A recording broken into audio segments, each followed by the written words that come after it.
नमस्कार.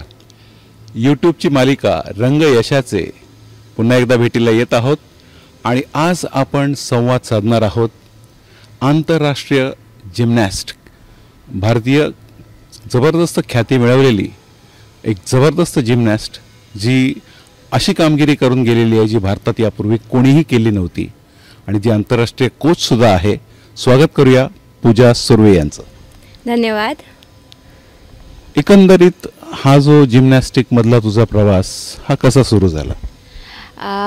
मी लहान होते आणि मला एक डिझीज झालं होतं, डायरिया झाला होता आणि डॉक्टरांनी सांगितलं की ही मुलगी कुठेच घराबाहेर पडू शकत नाही कारण डस्ट आहे, हे आहे, तर तिला खूप काळजीपूर्वक तुम्हाला सांभाळून वरती आणावं लागेल.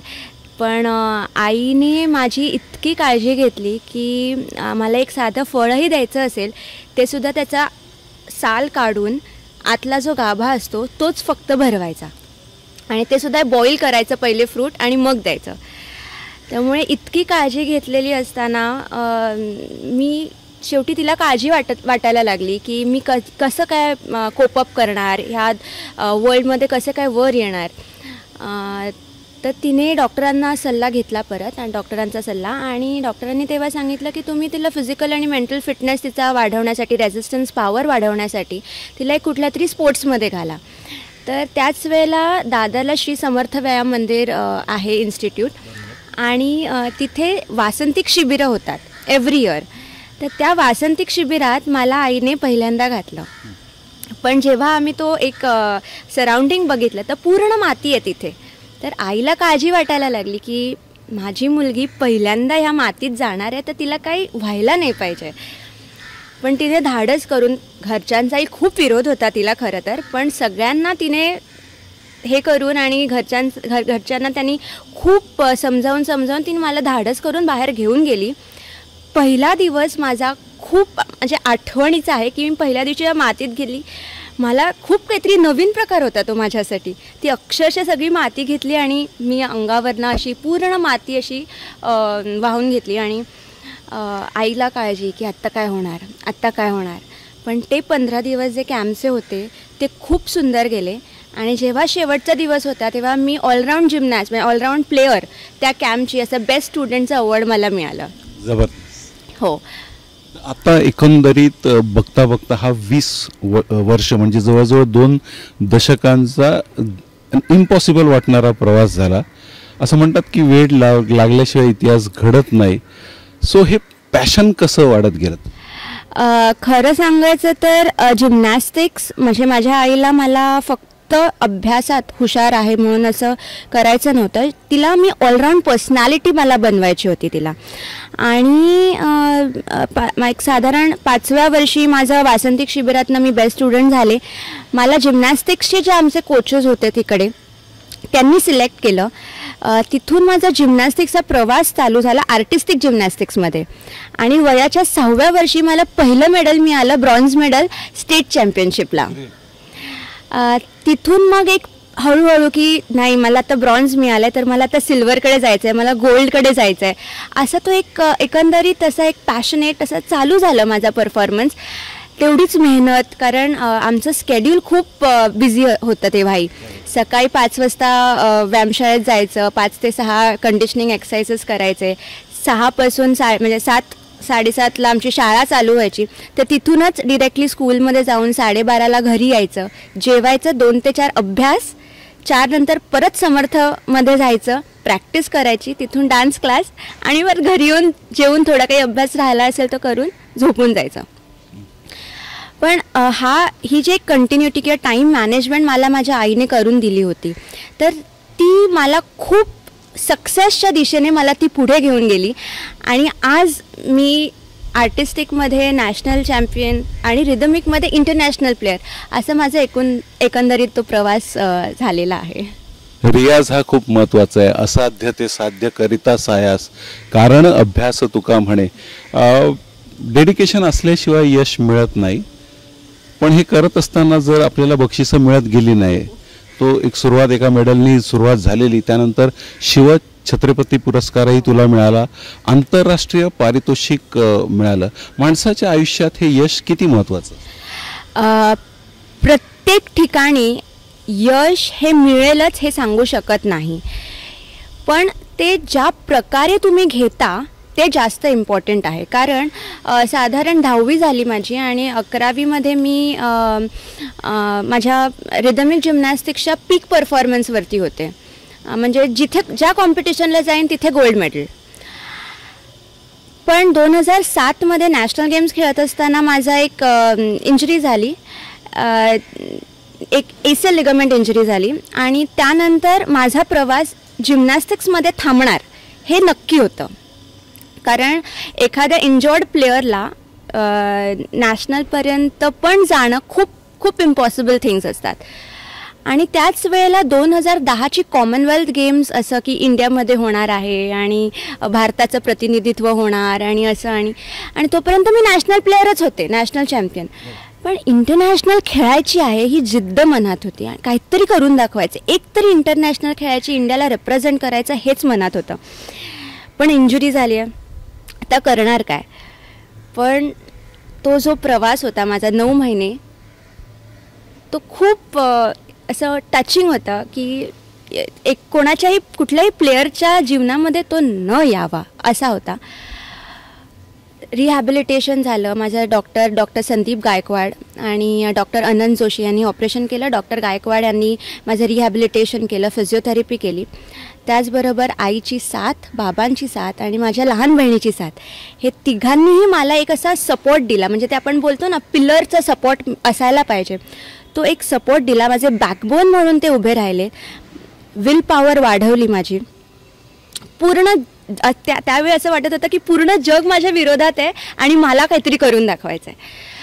पण माझ्या ऑपरेशननंतर 2009-2010 हे 2 वर्ष जी होती, 2007ला ऑपरेशन झालं माझं. ऑपरेशननंतर world championships Japan, world championship Moscow, world cup Belarus, तिथे miss exotic performance award, Commonwealth games, तिथे world ranking CWG world ranking 16th मिळालं. इंडियासाठी रेकॉर्ड बनवला, हिस्ट्री क्रिएट केली आणि अजूनपर्यंत आज 2017 आहे, अजूनपर्यंत माझा रेकॉर्ड कोणी मोडलेला नाही आहे.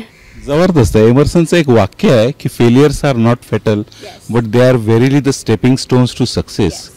2007मध्ये तुझं नाव घेतलं जात होतं, तू डॉक्टरांना सांगत होतीस, ते म्हणाले उभं राहून दाखव कारण गुडघ्याची मोठी दुखापत झाली होती. त्यावेळेला तू आता मगाशीच म्हणालीस की असं कोणाच्या आयुष्यात झालं नाही पाहिजे, पण त्यानंतर तू कमबॅक केलास. जग सांगत होतं की तू पुन्हा उभी राहणार नाहीस म्हणून. हा आतला विजय कसा काय मिळवला? Very very difficult. पण लहानपणापासूनच माझी विल पॉवर ना खूप स्ट्रॉंग आहे. मला जी गोष्ट पाहिजे आहे ती गोष्ट मी मिळवणारच असा एक प्रकारचा माझ्याकडे ॲटिट्यूड आहे. म्हणजे आणि तो ॲटिट्यूड जास्त डेव्हलप केला माझ्या आईने की तुला हे नाही जमत आहे ना तर पहिले हे कर. 1 वेळा नाही येणार, 2 वेळा नाही येणार, 100 वेळा कर. 100व्या वेळी नक्की येईल. You mean repetition is the key to success? Yes, repetition with आपण बोलतो ना गधा मेहनत नाही करायचं, स्मार्ट वर्क करायचं. तर ते स्मार्ट वर्क नेहमी तिने मला करायला शिकवलं. So perfect practice makes man perfect. आपण म्हणतो की जे जे आपणासी ठावे ते ते इतरांशी सांगावे आणि शहाणे करून सोडावे सकल जन. ही जी कला तुला उपजत झालेली आहे ती स्वतःकडे न ठेवता गेली 5 वर्ष ठाण्यात येऊन तुझ्यासारखे इतर अचिव्हर्स घडवतेस, तर ही प्रेरणा दुसऱ्यांना देण्याची कशी मिळाली? खरं सांगायचं तर कोचिंग फील्डमध्ये येणं माझं अजिबात नक्की नव्हतं. कारण मला ॲकॅडमिक्समधनं पुढे जायचं होतं. मी रुपरल कॉलेजची गोल्ड ऑलराऊंड स्टुडंट होती all the 3 years of my college. And मला जायचं होतं UPSC एक्झामिनेशन करून सिव्हिल सर्व्हिसेसमध्ये. पण माझे काका आहेत ठाण्याचे, तर त्यांनी मला सांगितलं की तू एवढं सक्सेस मिळवलं आहेस, तुझं काहीतरी डेडिकेशन तुझं काहीतरी योगदान ह्या गेममध्ये तू दे. आणि ज्यावेळेस ते म्हणाले की योगदान, त्यावेळेस मला माझा 2007चा श्रावण क्वीन स्पर्धा आठवली. कारण त्यावेळेस पद्मजा फेडाणी होत्या आणि त्यांनी मला एक प्रश्न विचारला होता माझ्या फायनल राऊंडला की तू डान्स करतेस, तू जिम्नॅस्टिक्स करतेस, तू योगा करतेस आणि तू तुझा ह्या गेमचं काय योगदान देशील सोसायटीला. आणि आज 2011मध्ये ज्या माझ्या काकांनी तोच शब्द परत म्हणा, तू काय योगदान देणार आहेस. मला एक पूजा आज घडलेली आहे, मला माझ्या ठाण्यामध्ये 100 पूजा घडवायच्या आहेत असं जेव्हा त्यांनी म्हटलं, ते त्यांचं विजन आणि ती आठवण असं एकत्र झालं होतं. आणि मग मी ठाण्यामध्ये 2 स्टुडंट्सपासून स्टार्ट केलेलं जिम्नॅस्टिक्स आज 200 मुली करत आहेत. त्या 200 मुलींपैकी 6 इंटरनॅशनल झाल्या, 25 राष्ट्रीय चॅम्पियन्स आणि 70हून जास्त स्टेट प्लेयर्स आहेत. आणि त्यातून एका मुलीने तर आपल्या भारतासाठी इन्व्हिटेशनल इंटरनॅशनल कॉम्पिटिशनमध्ये 2 सिल्वर आणि 1 ब्रॉन्झ असं पहिलं भारतासाठी पदक मिळवून दिलेलं आहे. म्हणजे असं लक्षात येतं आहे की सक्सेस इज नेवर एंडिंग हे तुझ्या आयुष्यात चालू राहिलेलं आहे. आणि एक असाधारण कामगिरी, जसे आज रवी शास्त्री, सुनील गावस्कर समालोचन करतायत क्रिकेट कारकिर्दी त्यांची मैदानावरली संपल्यानंतर, तर स्टार स्पोर्ट्सतर्फे एक अमूल्य अशी संधी तुला समालोचन करण्याची मिळाली. त्या संदर्भात थोडंसं सांगशील? नक्की. ज्यावेळेस मला फोन आला की स्टार स्पोर्ट्समधून की आम्ही तुम्हाला कॉमेंटेटर आणि technical head from star sports gymnastics ह्याच्यासाठी चूज करू इच्छितो, तर तुमचा काय आम्हाला पॉझिटिव्ह अप्रोच असेल तर आम्हाला सांगा. तर मी म्हणाले की हिंदीमध्ये कॉमेंट्री करायची आहे, माझं हिंदी, आणि कारण आपलं मुंबईचं जे हिंदी असतं स्पेसिफिकली ते स्क्रीनवरती आणि बोलण्यापेक्षा खूपच डिफरंट असतं. पण मग त्यांनी मला तिथे बोलावलं, ट्रेनिंग दिली. आणि आपण म्हणतो ना की स्पोर्ट्सचा कुठे ना कुठे फायदा होतोच. कारण जेव्हा पण आम्ही नॅशनल कॉम्पिटिशन्सला जायचो तर आजूबाजूचे प्लेयर्स मराठी नसायचेत आणि काही काहींना इंग्लिशही यायचं नाही, त्यामुळे ते आमच्याशी बोलताना हिंदीमध्ये बोलायचे. मग तो जो एक अनुभव होता की आप बोलण्याचा, लोकांना रिस्पेक्ट देऊन हिंदीमध्ये सगळं बोलण्याचा, तर तो एक्सपिरियन्स मला माझ्या कॉमेंट्रीमध्ये घेता आला. मला व्यवस्थित बोलता आलं. आमचे एक NP सर होते, नरेंद्रपाल सर, सिंग सर, त्यांनी मला थोडे गायडन्स दिले. आणि विकास कुमार जे होते त्यांनी मला कसं, कुठल्या प्रकारे, कुठला टोन, कुठला ॲक्सेंट कशा प्रकारे यायला हवा त्याचं गायडन्स दिलं. आणि टेक्निकल नॉलेज होतंच माझ्याकडे. तर ह्या सगळ्यांचं मिश्रण जेव्हा TV स्क्रीनवरती आलं त्यामुळे ते खूप सगळ्यांना आवडलेलं आहे. मलाही एक वेगळा एक्सपिरियन्स होता, पण खूप छान झालं. खूप फेसबुकवरती, ट्विटरवरती अनेक मेसेजेस आलेत की तुमची कॉमेंट्री खूप छान झाली आणि जिम्नॅस्टिक्स काय खेळ आहे हा पहिल्यांदा आम्हाला कळला. त्यामुळे I was really very happy की माझ्या बोलण्यातनं लोकांना जिम्नॅस्टिक्स काय आहे हे कळलं. मला ती कॉमेंट्री ऐकण्याची संधी मिळाली, मी ते ऐकत होतो प्रत्यक्षात. पण सगळ्यात मोठं म्हणजे आईचं तुझं स्वप्न होतं की तुला ऑलराऊंड बनवायचं, आणि ते सक्सेस झालं. आणि त्या संदर्भात प्रेक्षकांना आपण लवकरच सरप्राईज देणार आहोत. पण तत्पूर्वीचा एक विशेष प्रश्न की तू जसं सुपर अचिव्हमेंट केलेलं आहे तसं प्रत्येक स्पोर्ट्समध्ये आता जे उभरते खेळाडू आहेत, अमेच्युअर प्लेयर्स आहेत, यांना तू सक्सेस मिळवण्यासंदर्भात काय सल्ला देशील? पहिली गोष्ट तर आईचं ऐका, कारण ती नेहमीच तुमच्या भल्याचं सांगत असते.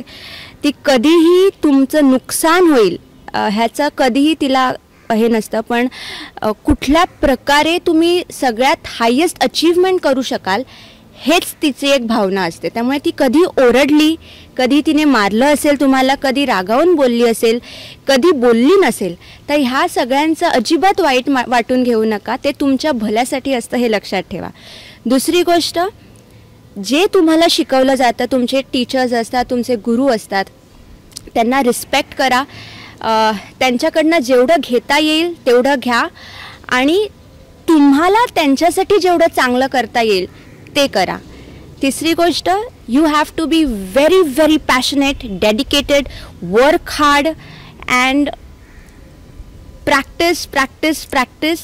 Not until you get something correct one time, but practice till you get it never wrong. म्हणजे तुमचं कधीच चुकणार नाही एवढी प्रॅक्टिस तुम्ही करा. परफेक्शन येईपर्यंत प्रॅक्टिस करणं अत्यंत महत्त्वाचं आहे. पण मनुष्य जीवन दुर्लभ असं म्हटलं जातं, आणि ज्या व्यक्तीच्या कृपेमुळे हे जीवन जगण्याची संधी मिळते त्या आई संदर्भातला हा सरप्राईज मी आता ओपन करणार आहे. ही जी आमची मुलाखत चाललेली आहे तो दिवस आहे 14 मे 2017चा आणि आजची विशेष दिवसाची जी ख्याती आहे तो मदर्स डे आहे. So this is our surprise. तर हा आहे तो सरप्राईज. या पूजाच्या मातोश्री अर्थात आई, स्वागत. थँक्यू. आज तुमच्या मुलीचा हा जवळजवळ 20 वर्षांचा यशस्वी प्रवास झालेला आहे. त्याचबरोबर ती इतरांनाही घडवते आहे आणि खूप नावलौकिकता मिळवलेली आहे. तुम्हाला काय वाटतं? मला माझ्या मुलीचा खूप अभिमान वाटतो आहे. कारण कसं आहे की ज्यावेळेला तिला 5व्या वर्षी मी या खेळामध्ये फिजिकल ॲक्टिव्हिटी म्हणून मी तिला टाकलं होतं. मला काही त्यावेळेला कल्पना नव्हती की माझी मुलगी आंतरराष्ट्रीय पातळीपर्यंत पोहोचेल आणि एवढ्या चांगल्या गोष्टी ती करू शकेल. एक फिजिकल ॲक्टिव्हिटी की घरात बसून राहायला नको, टी व्हीच्या समोर सतत बसायला नको किंवा काय, या सगळ्या गोष्टींसाठी टाकलं होतं. पण नंतर जेव्हा 5व्या वर्षानंतर तिच्या खेळातली चुणूक मला दिसून आली, त्याच्यानंतर तिचं डान्सिंग स्किल मला दिसून आलं, तर मग मी असा विचार केला की मी ॲक्च्युली माझ्या मिस्टरांना, आमचा बिझनेस आहे, माझ्या मिस्टरांना मी बिझनेसमध्ये मदत करायला जायचे. पण त्याच्यानंतर जेव्हा मला माझ्या मुलीचे जे स्किल्स लक्षात आले तेव्हा मग मी मिस्टरांना बोलले की मी आता तुम्हाला हेल्प करायला येणार नाही, मला माझ्या मुलीसाठी काहीतरी करण्याची इच्छा आहे. तर ते म्हणाले हरकत नाही, तू तिच्यासाठी वेळ दिलास मला चालेल. मग असं करता करता आमचा जो प्रवास चालू झाला तो इथपर्यंत आमचा प्रवास खूप चांगल्या रीतीने आला. आणि माझ्या मुलीने मला जे रिटर्न्स दिले आहेत, तर अशी मुलगी सगळ्यांना लाभो ही माझी देवाच्या चरणी प्रार्थना आहे. पण तो जो आकार दिलेला आहे तो पूर्णपणे तुमचंच नाव ती सारखं सारखं घेत असते. तर एकीकडे तुम्ही सपोर्ट करत होता तुमच्या हजबंडना त्या, आणि त्याच्यातून तुम्ही एक दिवस ठरवलं की नाही, कुठेतरी या मुलांना माझ्या घडवायचं आहे आणि त्यांना एका विशिष्ट शिखरावर पादाक्रांत होईपर्यंत थांबायचं नाहीये. तर ती मुलगी तर तुम्हाला लाभलेलीच आहे, पण हे यश तुमचंही आहे असं तुम्हाला नाही वाटत? बघा कसं असतं की यश आईचं आहे की मुलीचं आहे ते म्हणण्यापेक्षा ज्यावेळेला आपण एखादं काम करत असतो आपल्याला खरंच पुढचं काहीच माहिती नसतं. आपण ते काम निस्वार्थीपणाने करत जायचं. त्याचं रिटर्न्स जे आपल्याला मिळत असतात ते रिटर्न्स आपल्याला मिळवण्यासाठी जे कष्ट करायला लागतात ना, ते आपण करतच राहायचे असतात. असेच कष्ट प्रत्येक आईने पण करावे. आणि आपल्याला त्याच्यातनं काय मिळेल हे न बघता मुलांना आपण आत्ताचं कसं झालं आहे की हल्ली काही ज्या स्त्रिया आहेत त्या वर्किंग आहेत, म्हणजे घरचं सगळं सांभाळून त्यांना बाहेरचं पण बघायला लागतं आहे आणि त्याच्यामुळे त्या आपल्या मुलांना वेळ नाही देऊ शकत. अशा वेळेला जे फॅमिली मेंबर्स आहेत, म्हणजे आपलं जे कुटुंब आहे, पूर्वी जी एकत्र कुटुंब पद्धती होती ती खरोखर खूप चांगली होती. आणि आता सगळी विभक्त कुटुंब पद्धती असल्यामुळे होतं आहे काय की त्या आईवडिलांवरच त्या मुलांचा भार पडतो आणि कोणाला हेल्प होत नाही. मग अशा वेळेला जेव्हा आपण एकत्र कुटुंबामध्ये जे 4 मेंबर्स असू देत, 5 मेंबर्स असू देत, एकमेकांना जर मदत केली तर त्या मदतीचा पुढे आपल्या मुलांना उपयोग होऊन ती मुलं आपल्याला चांगलं रिटर्न्स देतात. आणि त्यामुळे मी जेव्हा माझ्या मुलीसाठी हे करायचं म्हटलं त्यावेळेला माझ्या मिस्टरांचा मला खूप मला त्यांनी, म्हणजे आपण म्हणतो बॅकबोन, त्यांचा मला खूप सपोर्ट मिळाला, मदत झाली मला त्यांची. आणि आत्ताही ते म्हणतात की मी एवढा मोठा बिझनेसमॅन आहे पण जेव्हा मला तुमच्यासाठी काही तेव्हा ते आमच्यासाठी ड्रायव्हरचं पण काम करतात, असं त्यांचं. आणि कुठे जायचं असेल काय झालं तर आम्ही त्यांना सांगतो आम्हाला जरा जायचं आहे, जरा आम्हाला सोडाल का? हो, तुमचा ड्रायव्हर तयार आहे, असं ते आम्हाला सांगतात. आणि सो एकंदरीत हे संपूर्ण कुटुंबाचं सहकार्य अतिशय महत्त्वाचं आहे. आणि विभक्त कुटुंब पद्धती कुठेतरी नकळतपणे बऱ्याच अडचणी घेऊन आलेली आहेत. आज आपण टेक्नॉलॉजीच्या जीवनात वावरत आहोत. तुम्ही महत्त्वाचा पॉईंट सांगितला तो म्हणजे आई वडील दोघांनाही बऱ्याच कुटुंबामध्ये कामावर जावं लागतं आर्थिक योजना जपण्यासाठी.